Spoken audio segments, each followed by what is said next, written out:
Hello, everybody. Welcome back to the Cornerstone. My name is still Dustin, and I am still your host. Today, we're taking a question from you guys. We're going to be talking a little bit about why Christians sometimes seem so negative. I think it's an important question, and we'll discuss it in just a minute.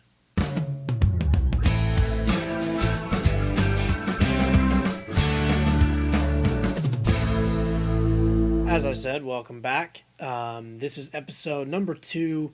This is actually the first episode where I will be taking a question from you guys. So today I'm answering a question from actually a Facebook friend of mine, but I know it's something that a lot of people out there are wondering, and it's something that Christians ought to be wondering themselves. So I figured I would try to tackle this one. Let me read you what he wrote to me. He says, I think it would be interesting if you tackled why Christians on the fringe, if you'll pardon my phrasing, are so hostile towards anything different from their way of thinking.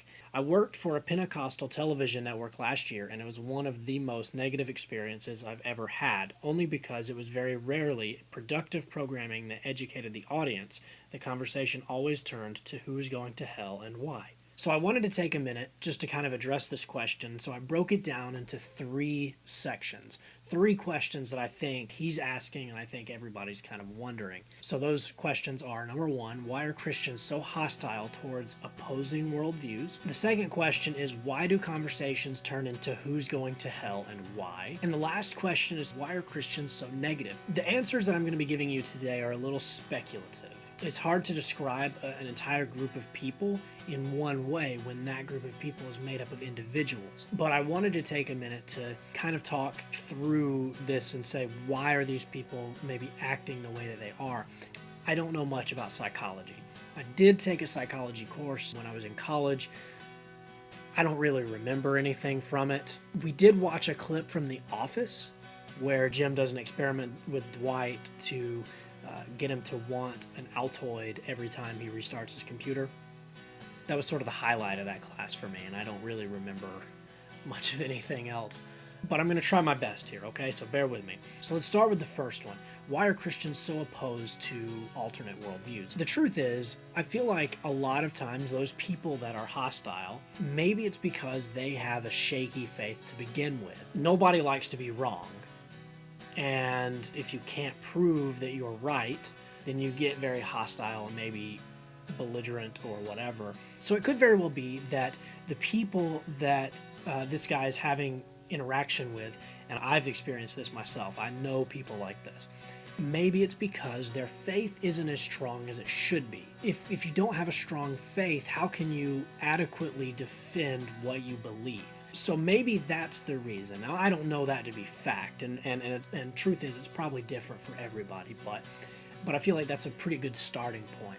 Basically, what I'm trying to say is that people with shaky faith tend to be the most hostile when it comes to being able to carry on an intelligent and peaceful conversation with somebody who disagrees with them. I want to read to you for a second 1 Peter 3:15. I think it's important that if you're a Christian and you're watching this, that you understand what 1 Peter 3:15 has to say. But sanctify Christ as Lord in your hearts, always being ready to make a defense to everyone who asks you to give an account for the hope that is in you, yet with gentleness and reverence. Basically what this is saying is that everybody ought to be able to defend the faith. Everybody ought to be able to give an account for Christ in them. Everybody ought to be able to do that with gentleness and with reverence, not just towards God, but the other person as well. That person, the non-believer, has the right to be respected and to be shown gentleness in this conversation. They're never going to be swayed by anger or by hostility. I actually have a dialogue with this person who has an opposing worldview, and you'll probably learn something, not just about what they think, but you'll probably learn something about what you think. So let's move on to the second question, which is, why do our conversations turn to who's going to hell and why? So I want to start out talking about why people talk about Jesus, why people talk about the faith. The reason that we talk about faith, and particularly our own relationship with Jesus, is not because we're trying to get in your business. It's not because we're trying to make you uncomfortable. It's not because we're trying to judge you. In fact, what we're trying to do is share something that we have, some sort of joy or peace that is within us. I want to make an analogy here, which is why I'm wearing my Los Pollos Hermanos shirt. and why I've got a little Walt here. I love Breaking Bad.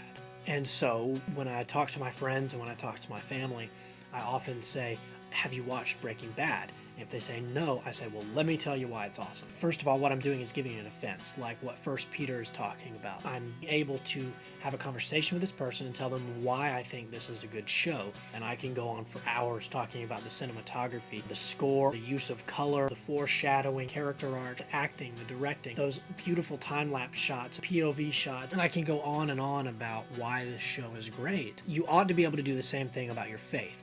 And you should be able to do it without going to seminary or without going to a theology school. The Bible doesn't say, be prepared to give an account if you've been to seminary. It says, give an account. If you've got hope in Christ Jesus, you're supposed to be able to speak about it with gentleness, with reverence. You're supposed to be able to speak about it intellectually. As for why the conversation tends to go to who's going to hell, I feel like that's the lowest form of persuasion. I can get a friend to watch Breaking Bad if I say, you're a loser if you don't watch Breaking Bad. This works sometimes. Some people say, oh, well, I should probably watch it. Other people say, shut up. It's a low form of persuasion. So if a Christian is talking to you, they're trying to get you to understand what they have, and they want you to accept what they have, which is a beautiful statement, by the way. But the lowest form of persuasion there is, if you do this, you're going to hell. And it also works on the assumption that you already believe in hell, which may not be the case. In some cases, maybe it works. I'm not saying it doesn't. I believe it probably does. And I believe that Jesus, he wants you to come to him regardless. He wants you to believe in him regardless. But I believe he would much rather you cling to him to embrace the positives rather than to avoid the negatives. Now, I do want to take just a brief minute to make sort of a parallel statement, which is we often hear this statement, if you do this, you're going to hell. Or if you don't do this, you're going to hell. And if you've ever heard this, I want you to know that that's unbiblical. It's not true that if you do this, like, let's say, you cheat on your taxes, you're going to hell. That's not true. Oh, if you're a teenager and you got pregnant, you're going to hell. That's not true. The only true statement is the unpardonable sin. The unpardonable sin is talked about in Matthew 12 and in Mark 3. The unpardonable sin, the only sin that cannot be forgiven, is the sin of rejecting Christ. If you reject Jesus, you can't be forgiven of that. So the only true biblical statement is, if you reject Jesus, you're going to hell. Not, oh, if you steal your bowling shoes, you're going to hell. That's not. So, anyway, if you've been told you've done this, so you're going to hell, that's not true. But have you accepted Jesus? If you've never accepted Christ, then yes. If you died right now, you would technically go to hell. But anyway, I just wanted to take that aside just for a second. Now, the last question is, why are Christians sometimes so negative? I don't know. I've racked my brain. Maybe it's this, maybe it's that. I don't know. The truth is, I have no clue. But what I do know is what it says in John 10:10. The thief comes only to steal and kill and destroy.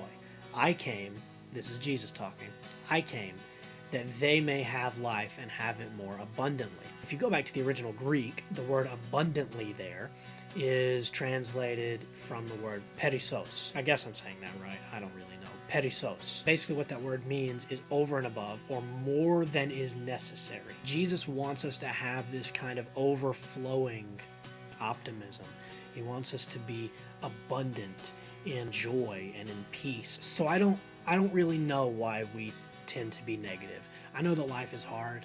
I know that a lot of people, even Christians, especially Christians, have a lot of difficulties. I know that when things stack up, sickness, you lose your job, financial troubles, you lose a loved one. I know that these things add up, and I know that they can take their toll. I believe that Jesus still offers you joy, and I believe that you can still find joy even in the midst of despair. Case in point here is Job. Job was a follower of God, and when God allowed Satan to attack Job, and he had all of these things taken from him, health, loved ones, he became pessimistic. When things stack up, we tend to get bogged down, but the truth is we can have joy.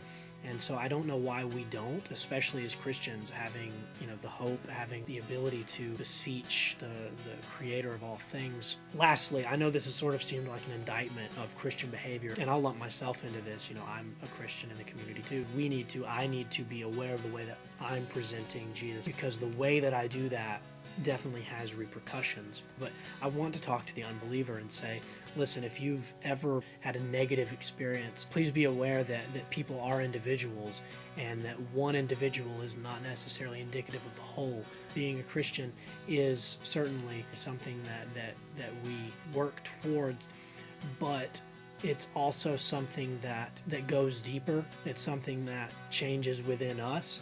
So as much as we change, we are being changed. These people who are not Christians are the people who speak the loudest. They're the ones that scream, "I'm a Christian," and they scream negativity. Just be aware that they don't always speak for the whole, and in fact, most of the time they don't. They spread negativity, which obviously just in its nature is completely different from what Christ did when he was here. Christ spread positivity and love to all people, and as Christians, we should strive to do that same thing. So anyway, I wanted to not just speak to the Christians, but also to the unchristians and say, we've got to go at this thing, both of us together, in reverence and in gentleness. But I think I've kind of made my point, so I'm going to go ahead and wrap it up. Thank you guys for sending me these questions. I really, really enjoy looking over them, and I look forward to the next batch. I look forward to finding something that you're interested in so that I can kind of share your interests for a minute. If you have a question, go ahead and type it into the comments down below. I'll be checking that regularly. You can also tweet me at the Cornerstone, but the O's are actually zeros. And you can also email me your questions. My email address is cornerstoneshow@gmail.com. I hope you guys enjoy these. Don't forget to like, comment, and subscribe. This helps our videos show up faster in the search results, and obviously brings more attention to the show so that we can get more questions going. Anyway, that's enough housekeeping. I've kept you guys long enough. Thank you for watching. God bless you. I'll see you next week.